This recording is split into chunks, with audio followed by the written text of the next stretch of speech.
Hi, I'm Father Matt Malone, Editor-in-Chief of America Magazine. Welcome to Behind the Story. You're about to watch my interview with Patrick Kelly, the Supreme Knight of the Knights of Columbus, as he talks about his spiritual journey, how doing charity is evolving, and why offering men a life of meaning and brotherhood is so important today. If this is the kind of conversation that you value, then you can support our ministry and access all of our digital content by getting a subscription at americamagazine.org/subscribe. The link is in the description below.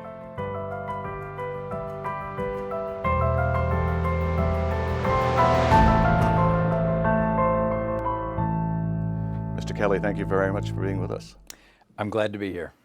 So you were installed, you began your work as the Supreme Knight of the Knights of Columbus in the spring of 2021. What are some of the milestones in your life that led you to become the Supreme Knight? The milestones for me, there were many. And I would say if you had told me 20 years ago that I would be working for the Knights of Columbus and even being the Supreme Knight, I would have said you were crazy. Yeah. But it was really, I think the Lord sort of moving me along in my life. I think a very formative thing for me was service in the Navy. So I was a Navy JAG, I was a military lawyer, and that was a great experience to be there. One thing I came away from was the sense, I dealt a lot with young sailors and the problems that they had. And after getting to know them, and you know them pretty well because you're representing them at court-martial, I really learned that so many of them had very fragile home lives. They were from homes that were not intact, or there was no father figure in their lives. And that really struck me. And so I would work with the sailors, but I would realize that there were some fundamental issues. I mean, sure, they were getting in trouble, right, in some infraction, but it went much deeper than that. And that just got me interested in marriage and family. So what I did was I left the Navy and went to study marriage and family at the John Paul II Institute for Studies on Marriage and Family.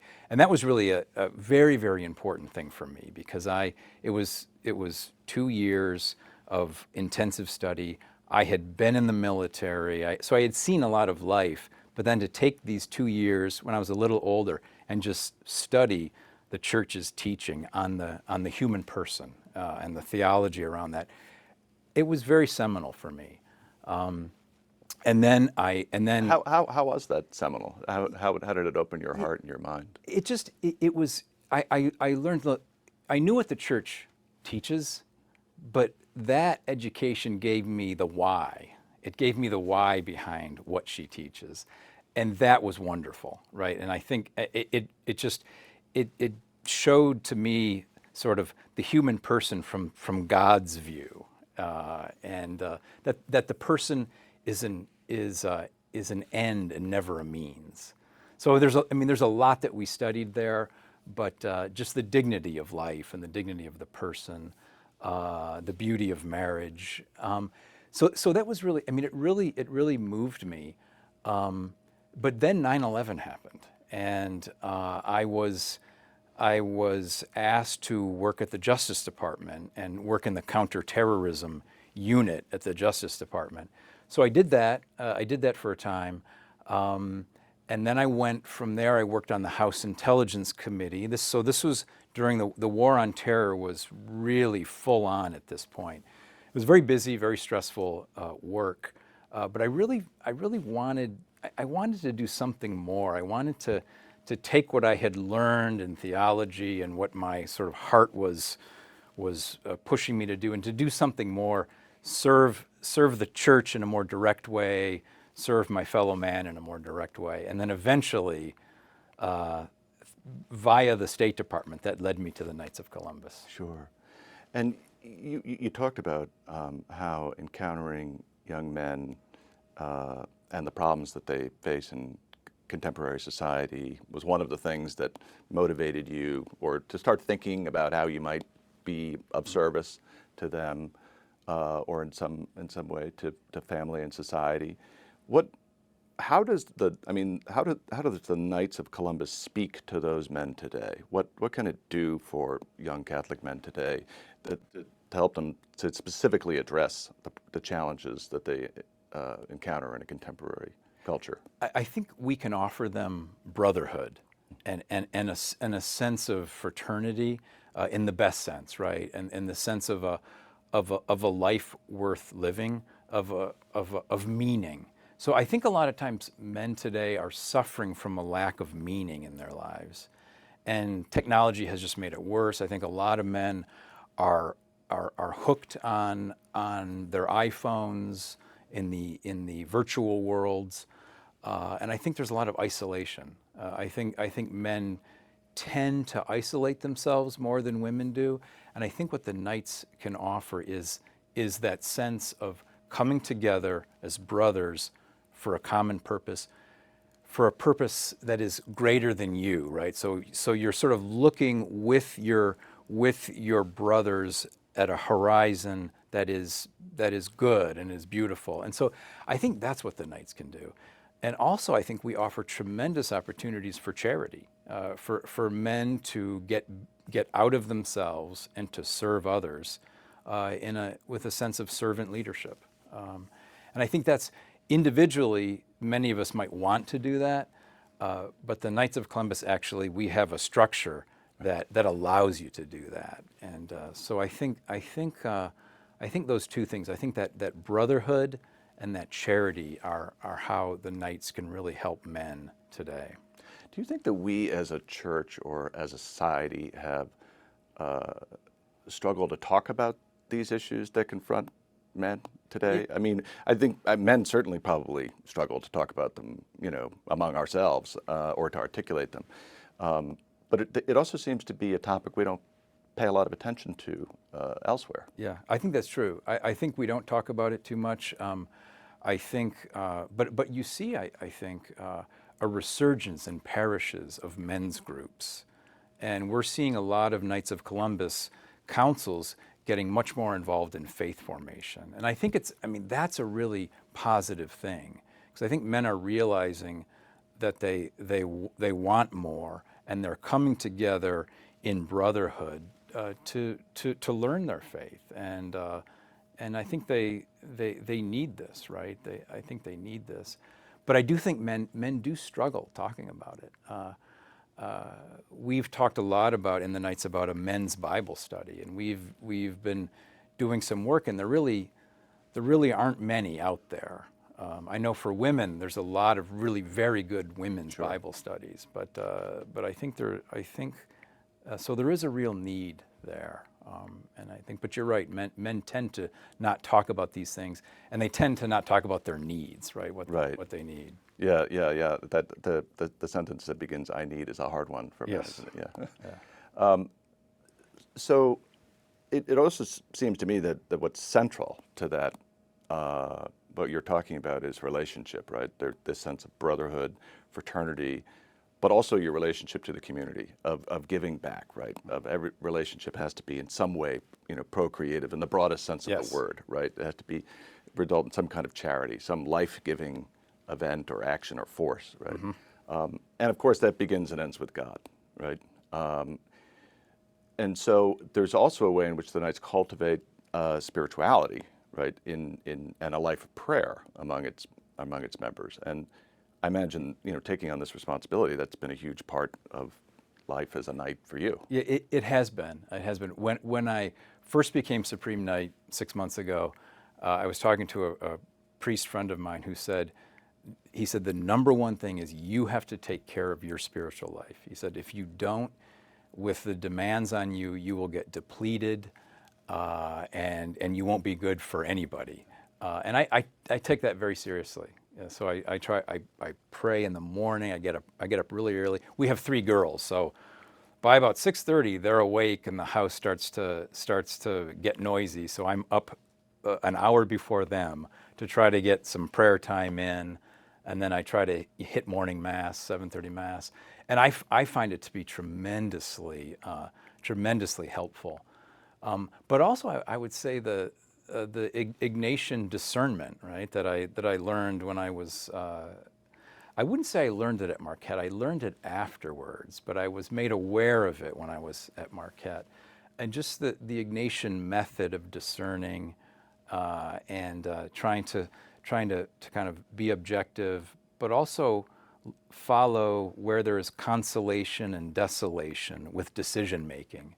That has helped me tremendously as Supreme Knight in my short time as Supreme Knight. Yeah, and it's very hard to learn how to discern the lights from the shadows without cultivating that habit of prayer. Yeah. Right, of actually reflecting day after day on where God was in the course of that day, or where you're hoping to find God that day. Yeah. Because it seems to me, and tell me if you agree with this, it seems to me that the distinguishing feature of Christian leadership, or the leadership of a disciple, as we hope to be, aspire to be, is the sense of being led, Mm-hmm. right? That fundamentally, first and foremost, we're followers, and that is what informs leadership. Is that right? I agree. I mean, I always say that you can't be a good leader without being a good follower, and for us as Christians, we follow Jesus as the leadership par excellence.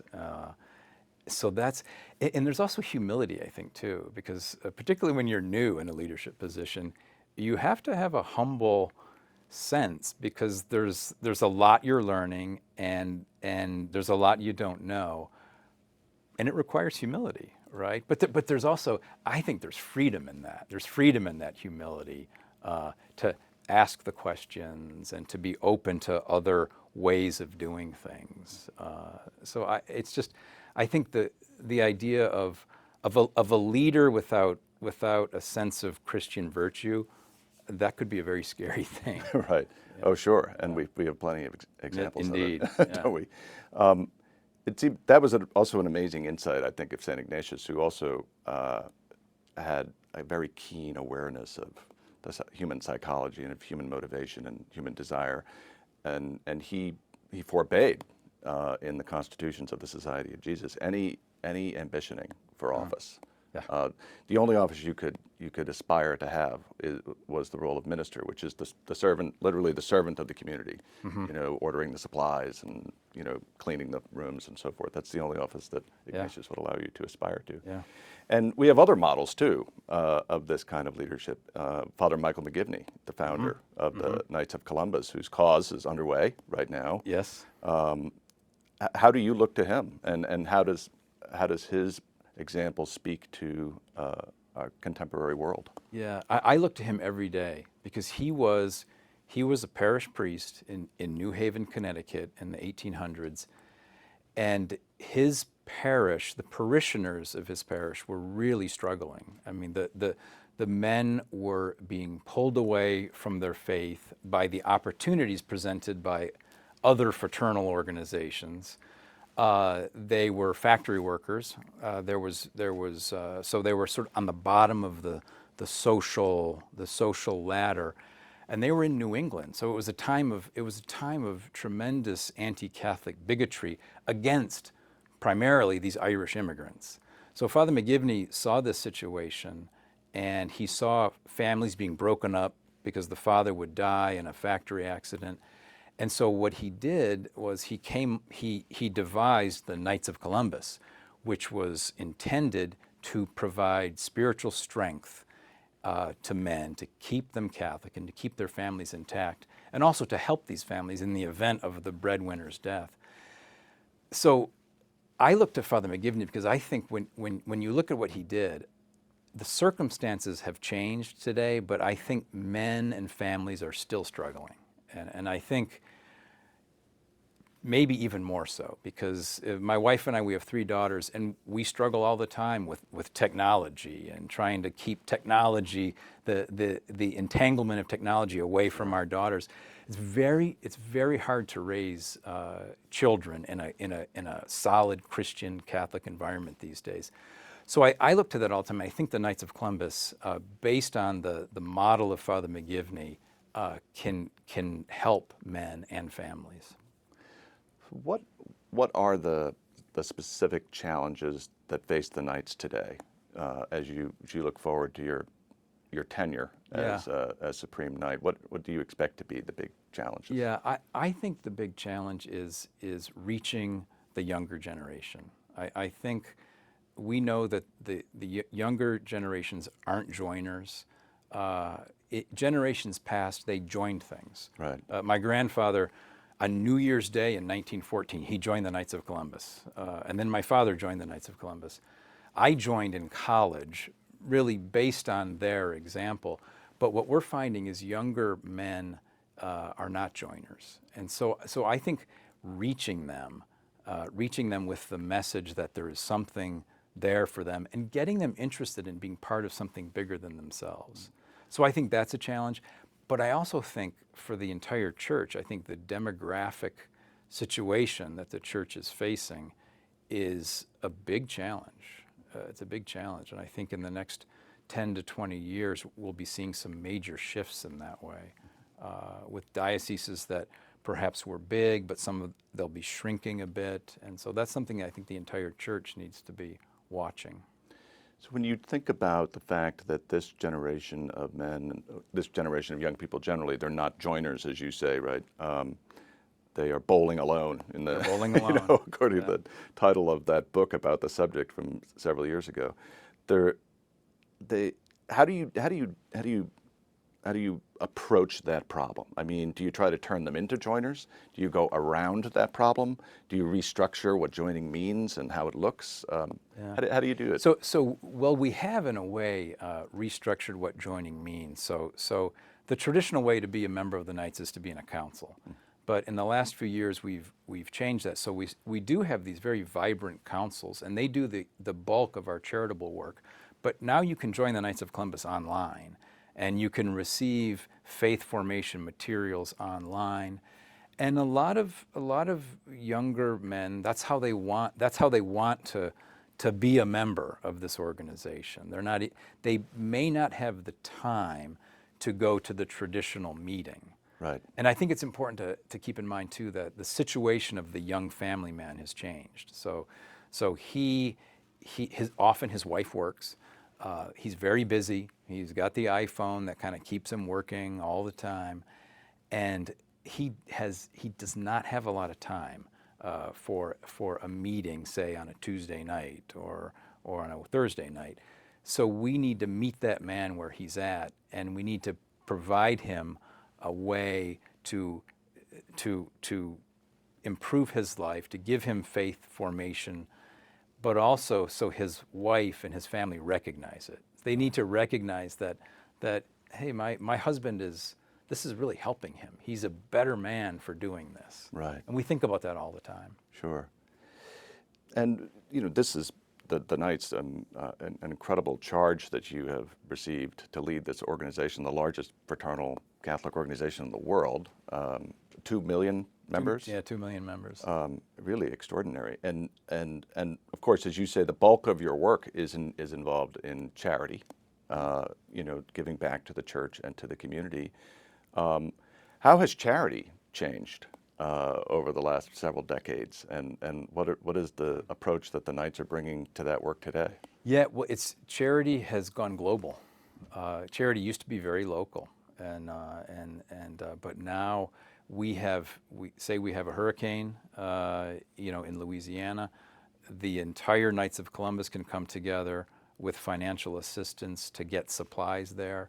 We'll have an earthquake in Haiti, what we did recently, and we were able to immediately earmark $250,000 for relief in Haiti, and we can do that very fast now. So I would say our charity has gone global, which is really a great thing for the person in the Midwest or on the West Coast or on the East Coast. You can immediately make a difference in a situation that you're seeing, and I think that's where technology has really helped, and so the charity is gone global. Right. And what are the the main issues or priorities now in terms of charity that the Knights are focused on? Well, we're focused on, we have some really hallmark programs that we do. I mean, we have Coats for Kids, which is a winter coat program for underserved communities. We have Food for Families, which we provide food. We've done a lot of late on with Native Americans, both in the United States and the First Nation in Canada, where we've been able to serve them, particularly during COVID. So when COVID hit, we immediately put into place what we called the Leave No Neighbor Behind program. And it allowed us to come together with food and supplies for those who were really struggling with COVID, and particularly the First Nation in Canada and Native American reservations were really very badly hit by COVID. So we were able to do that. But almost, I would say, as important as the charity that we provided, we also had our Knights calling people in the parish who were shut-ins, for lack of a better word.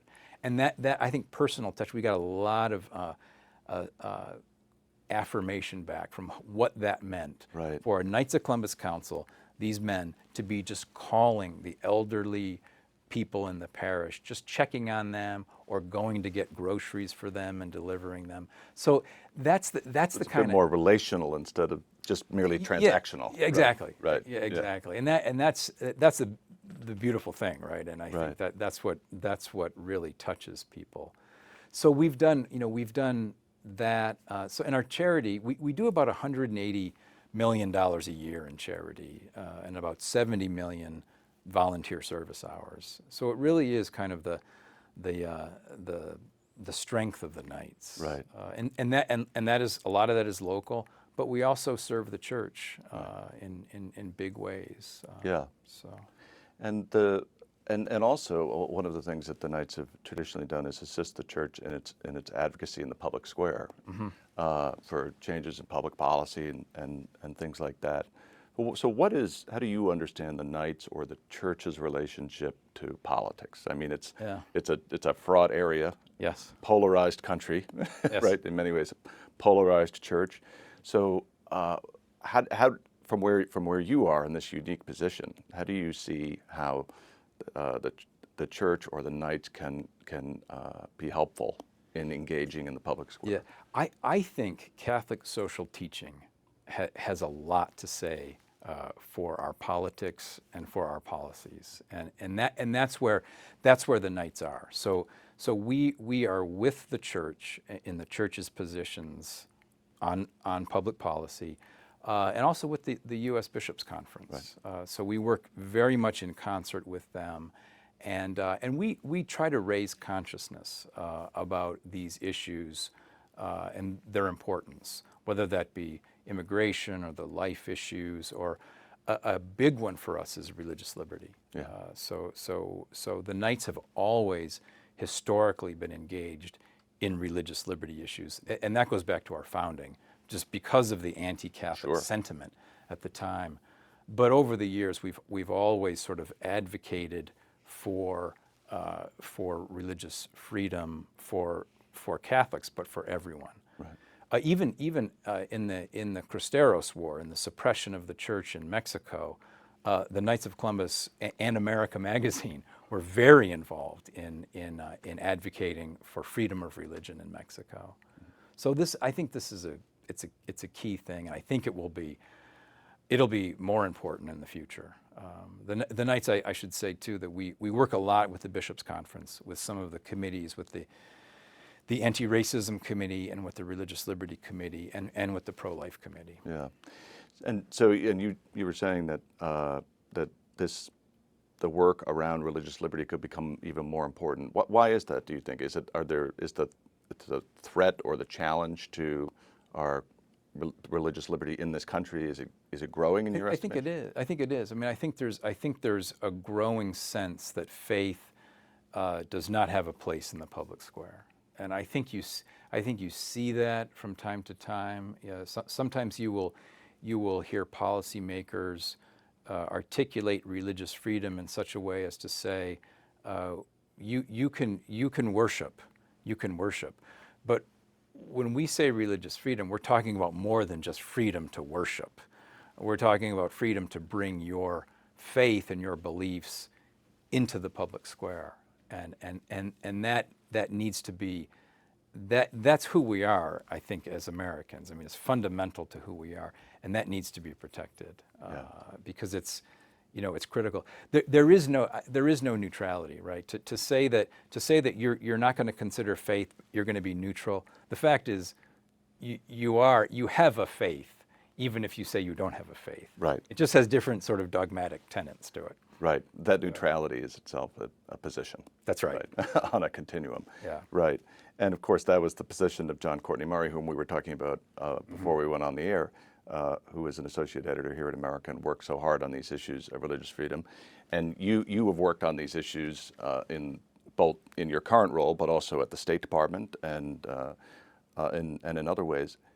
How do we talk about these issues? This is a challenge we also have in America. How do we talk about these issues and the principle of religious freedom in a way that uses a language and approach that really brings as many people into the conversation as possible? Because I think sometimes people hear the talk of religious freedom as a kind of code for some sectarianism, which of course it isn't. Yeah. But that's a challenge in communicating about it. Yeah, it is. I think we talk about it in a way that it's fundamental to who we are as people, right? As men and women made in the image of God. It's religious freedom is not, as some would say, license to discriminate or license to be a bigot. Religious freedom is who we are. This is how God made us. This is part of our human dignity. And that needs to be respected. So I think a broad way to speak about it is truly important. And I think most nations, many nations, recognize this in their founding documents. Yeah. And I think we do in the United States. I know it's the same is true for Canada. So yeah, I think it's just fundamental to who we are. We cannot not be religious. Right. It just depends on what you're religious about. Right, and even an atheist is defining him or herself in relation to religion by defining themselves in that way. And of course, here in the U.S., the exercise of religion enjoys a privileged place in the Constitution, right? Yeah. Because our founders envisioned